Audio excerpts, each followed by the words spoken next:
สัมมาสัมพุทธัสสะว่าตามนะอิมานิมะยังพันเตภัตตานิสังฆทานานิสัพปะริวารานิภิกขุสังคัสสะโอโนชยามะสาธุโนพันเตภิกขุสังโฆอิมานิภัตตานิสังฆทานานิสัพปะริวารานิตติคันหาตุอัมหากังทีฆะรัตตังอิตายะสุขายะข้าแต่พระสงฆ์ผู้เจริญข้าพระเจ้าทั้งหลายขอน้อมถวายอาหารบิณฑบาตเครื่องสังฆทานกับของที่เป็นบริวารทั้งหลายเหล่านี้แก่พระภิกษุสงฆ์ขอพระภิกษุสงฆ์โปรดรับอาหารบิณฑบาตเครื่องสังฆทานกับของที่เป็นบริวารทั้งหลายเหล่านี้ของข้าพเจ้าเพื่อประโยชน์เพื่อความสุขเพื่อความเจริญรุ่งเรืองแก่ข้าพเจ้าและครอบครัวของข้าพเจ้ามีบิดามารดาเป็นต้นตลอดสิ้นกาลนานเทอญสาธุเดี๋ยวตั้งใจกดน้ำและพรที่ลำดับสืบต่อไป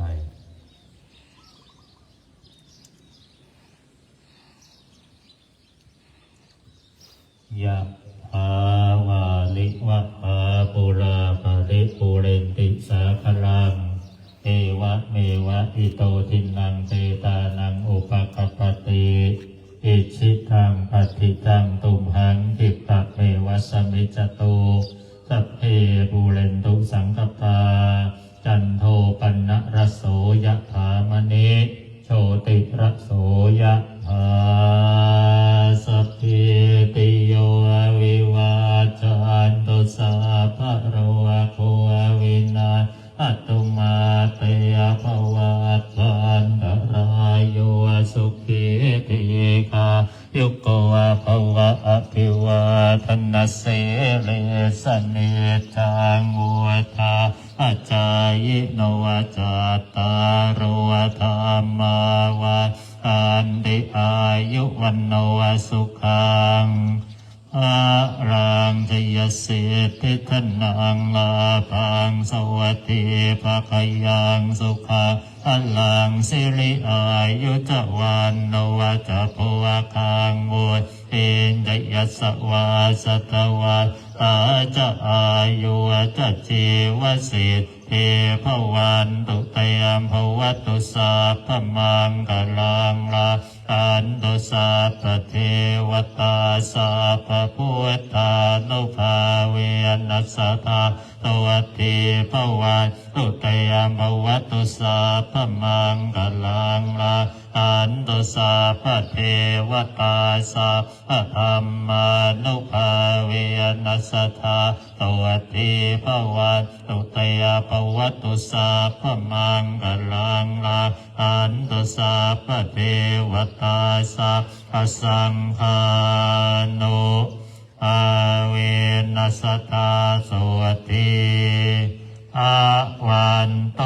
เตยังอะระหังสัมมาสัมพุทโธภควาพุทธังภควันตังอภิวาเทมิสวากขาโตภควตาธัมโมธัมมังนะมัสสามิสุปฏิปันโนภควโตสาวกสังโฆสังฆังนะมามิเจริญพรญาติโยมได้เข้าประจำจุดโต๊ะนะครับเดี๋ยวพระสงฆ์จะได้แต่แถวรับบิณฑบาตในการนี้ได้รับความเมตตาจากท่านเจ้าคุณพระราชรัตนมุนีที่ปรึกษาเจ้าคณะจังหวัดพะเยา ผู้รักษาการแทนเจ้าวาดวัดป่าภาวนาพิรมย์ได้เมตตาร่วมใส่บาตรนะครับกับญาติโยมทั้งหลายแล้วก็จะได้ใส่บาตรพระสงฆ์องค์สามเณรของวัดป่าพุทธชินวงศารามทุกรูปเดี๋ยวลืมนะโยมนะเดี๋ยวโยมผู้ชายนะครับขอจิตอาสาช่วยทายบาตรพระสงฆ์องค์สามเณรด้วยนะครับขอเจริญพร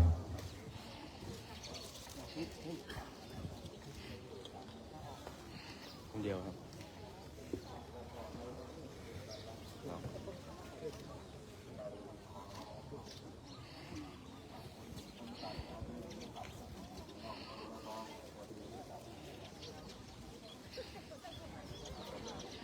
พี่สแตนบายเลยเดี๋ยวรอเดินลงมาพร้อมกันเ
ดี๋ยวเลยก็ได้เนาะ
ไกลมาก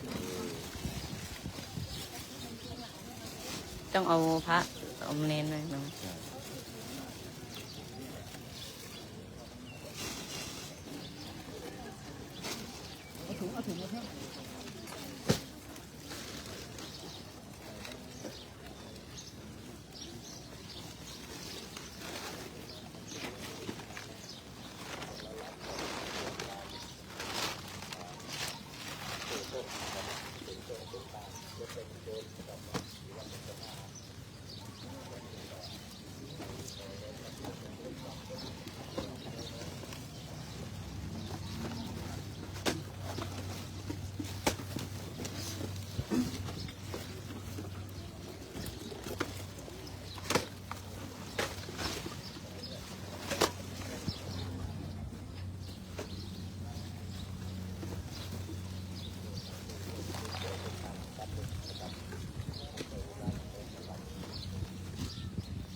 หลง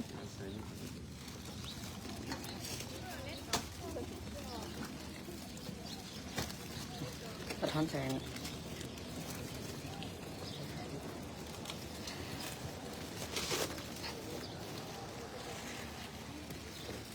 ก็น่าจะได้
ฟันเหล็ก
หิน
จิตอาสาช่วยกันเอาอาหารถ่ายบาตรแล้วไปไว้ทางโน้นนะครับตรงที่ข้างแถลงสีเขียวทางโน้นลงนะเอาไปไว้ฝั่งโน้นเลยนะครับ ที่ข้างลงครัวเลยนะสาธุ กำบาดดี โยมผู้ปฏิบัติธรรมนะครับได้จะรับประทานอาหารที่ศาลาปฏิบัติธรรมอิ่มบุญที่เต็นท์โดมตอนนี้เลยนะครับเดี๋ยวพิธีกรจะได้แจ้งรายละเอียดที่ศาลาปฏิบัติธรรมอิ่มบุญให้เราได้รับทราบว่าหลังจากรับประทานอาหารเสร็จแล้วนั้นเราจะต้องทำอย่างไรต่อนะครับในรายละเอียดว่าจะต้องไปทำอะไรที่ไหนยังไงพิธีเปิดจะเริ่มกี่โมงเดี๋ยวหลวงพี่เฉลิมนัดฝ่ายพิธีกรจะได้แจ้งให้คณะผู้ปฏิบัติธรรมได้รับทราบที่ศาลาปฏิบัติธรรมอิ่มบุญ